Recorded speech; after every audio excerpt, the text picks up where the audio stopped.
to Journey of Enlightenment. I am your host, Dr. Gopaul. Many years ago, Paul Anka, great singer, very famous singer, whose music that I actually like quite a lot, he did a song called The Time of Your Life. The first stanza in the song goes, I'm not going to sing, I'll read. Good morning, yesterday. You wake up and time has slipped away. And suddenly it's hard to find the memories you left behind. Remember, do you remember? It's an interesting notion.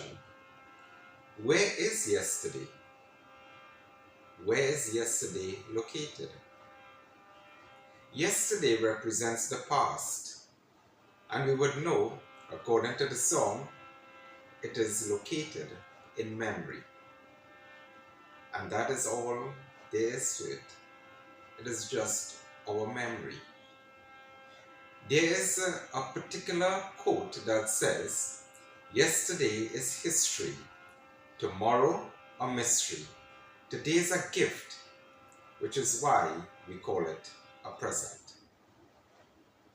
Today's topic, I will speak about the past.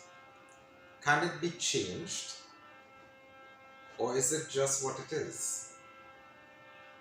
We would look at how the past affects our present and our future. That quote, yesterday is history, tomorrow is a mystery, is very similar to what is written in the Bhagavad Gita, that yesterday is dead and tomorrow is unborn. All we have is the present moment. All we have is now.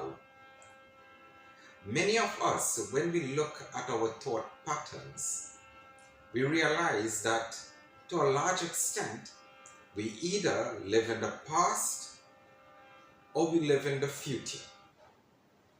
And very little of our time, our mind that is spent in the present. So we think about the past. Sometimes we worry about the past. Sometimes we learn from the past. Sometimes we use the past to simply bring back good memories, a happy moment. And then we look at the future. We look at the future for planning purposes. We look at the future in terms of sometimes worrying about what may come. We may look at the future in terms of its uncertainty. Or we may look at the future with hope. Any perspective we take, sometimes we forget, or we need to be reminded that we are still in the present. It is true that the past can have a very impactful meaning in our lives. How we grow, the things that we were experienced, the things that we were exposed to, can all affect our present. So while the past is history, its impact can be very much in the present. I know of this particular young man who grew in a very poor family. Circumstances were very difficult. And from small, he was told that life will not be fair. And life is never fair. He was told that he's a very slow learner, and that is what his teachers told him. Now, in those days, a child would be placed either first, second, third, or fourth, or fifth in class, depending on your score. This young child never made it in the top 5, or top 10, or top 20. And most times he would be like number 26 or 27 in a class of 28. That was his score. And his teachers told him, it doesn't make sense. You're a very slow learner. And he believed it. In his youth group, his community youth group, even the elders told him to drop out of school. It doesn't make sense continuing. This child grew up with that knowledge, grew up with that feeling, and grew up very discouraged actually. And that past helped formulate his thinking that this is what he is, and that life will not be fair to him, life will not give him the opportunities, and that the rest of his life would be very difficult. So this young man, let's call him Tim, he reached around age 19, and a friend gave him a book. The name of the book was The Power of Positive Thinking by Norman Vincent Peale. Now this boy, Tim, grew up in a home where his father was an alcoholic. His brothers were drug users. That was the world that he knew. And the only thinking process that existed in his past was that of despondency, negativity, depression, discouragement. But this book challenged Tim. It challenged his mind that though the past existed, though he was that product of the past, Tim had the opportunity to be the producer of his future. Tim went about life feeling sorry for himself, feeling sorry about his past, condemning himself, believing that he was not worth anything at all, and he definitely had no contribution to this world, because he believed his past to be true. But the tragedy is that he also believed his past to be unchangeable. It was later on, after reading that book and a few other books, that Tim realized that the past can be changed. Yes, it can be changed. The events of the past cannot be changed, but the way we look at the past, the way we interpret the past, that can be changed. And therefore, our memory of the past can be changed. Remember, we said that where does the past exist? Where does it live? Only in memory. There's no other existence except in memory. If we can then change our perspective of the past, then it is very possible for us to change the past in terms of the memory that we hold. So Tim went about trying to find ways to change the memory of the past. In this book, The Power of Positive Thinking, it provided a little guidance for Tim. He realized that he needed to transform his old pattern of thinking into a new way of thinking. But was it possible? And the answer is yes.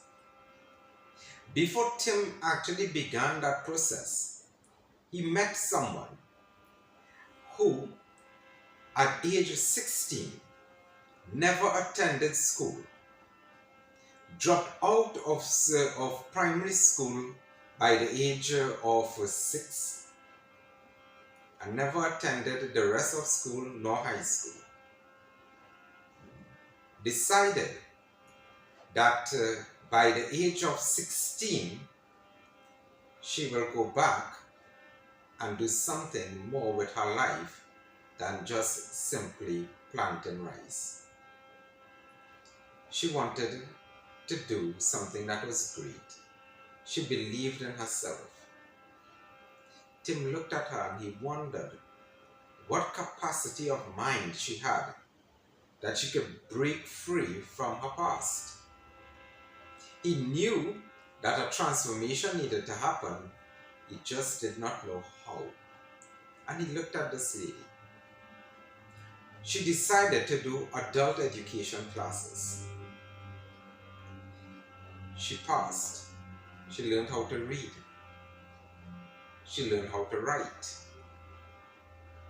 With the help of her husband, she then enrolled to do further classes until she was able to do ordinary levels, O levels. She did 6 subjects, sometimes just 2 at a time, or 1 at a time, until she was able to gain all 6. And Tim looked at her with such admiration. What was her thinking process that made her be able to do something so great with her life? But this lady did not stop. Afterwards, she decided to do a qualification as an accounting technician. And she did it. And she qualified. She then decided that she wanted to be a chartered accountant. And she studied and she became a chartered accountant. She then pursued her master's degree. Even while she was in her 50s, she never stopped studying. Tim wanted to learn the technique. How do I take my past and make it into an energy, a fuel that could drive something positive into my present and change my future? And the answer to that question is in what we tell ourselves, what perspective we take, how we condition our mind, or how we recondition our mind. Tim looked at himself. He said, yes, my father was an alcoholic. Everyone told me in life, Tim said, that it is possible that he would also be an alcoholic, until he realized that it is also possible that he will not be an alcoholic. And he made a decision to abstain from alcohol, to abstain from any form of drugs, and to live a life that is pure in that regard, free from any substance abuse. Tim was told that his family is a failure. Therefore, some generational curse based on the environment that he's from, he might also be a failure. Tim had believed that for many years. Tim learned to tell himself that while his family may have certain attributes, characteristics, or conditions in which they live, it doesn't mean that he had to endure the same. Failure or success was dependent upon what Tim chose in his life. And he chose to be successful. And success does not necessarily mean financial gain alone. But for Tim, success meant to be happy, to be contented, to live a life that is free from these shackles and these burdens of the past. That was success to Tim. And Tim spent his life pursuing that freedom from his past.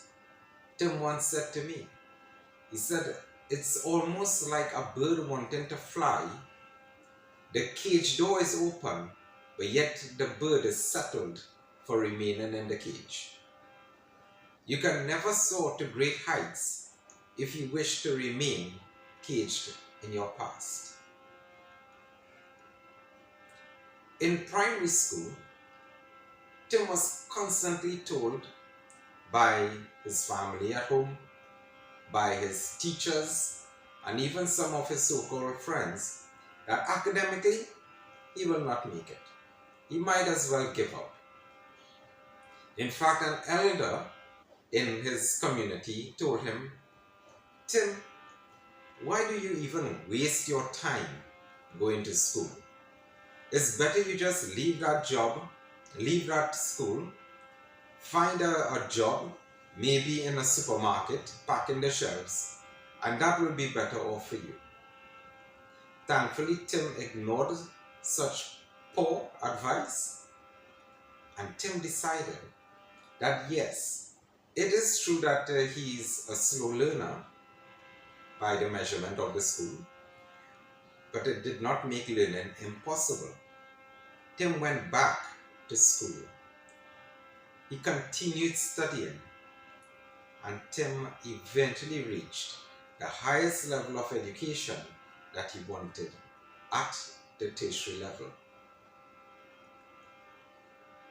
Tim was told as a young man that the world will give you nothing. No opportunities will open for you. Again, Tim believed his past. Tim believed that no opportunity will ever be given to him, and that it will be given to everyone else. Tim looked at the world as having the best life. Everyone else enjoyed life so much except him. Everyone else got through in life except him.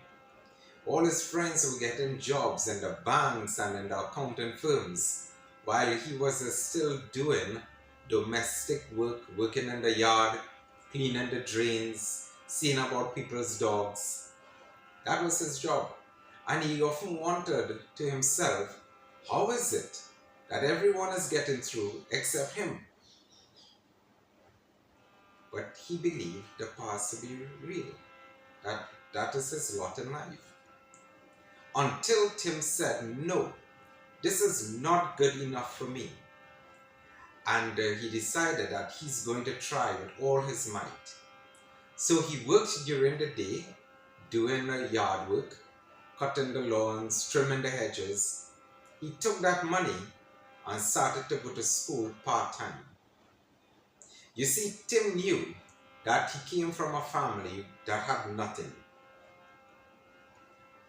But it did not mean that education was impossible, as I said before. It just meant that he had to use a different route, and he found that different route. Tim eventually reached where he wanted to be in life. He's a true example that the past cannot control you. The past may impact you. The past may create certain conditions in the way that we think. But we are not trapped in the past. It is only part of our memory. If we use our thinking capacity in a way to transform the perspective of the past in a way, in a manner that will give us the energy, that will give us the courage to do something in our present, then our future will change. We are not victims of the past, only if we allow ourselves to be. We are actually the producers of the future that we want, the future that we desire. We can't learn from the past. We must learn from the past, but we need not be prisoners of that past. The key to unlocking that prison is the power of thought, the power of positive thinking, reversing the way we see things, telling ourselves the truth that yes, we can. Transform our mind into possibilities rather than be trapped in the realm of impossibility. Tim and his friend are real stories of people who refused to be chained to the past life. They did something with it, and so can you. All of us possess the same opportunity to do something great with our lives. So let's do it. Thank you for joining me on this session of Journey of Enlightenment.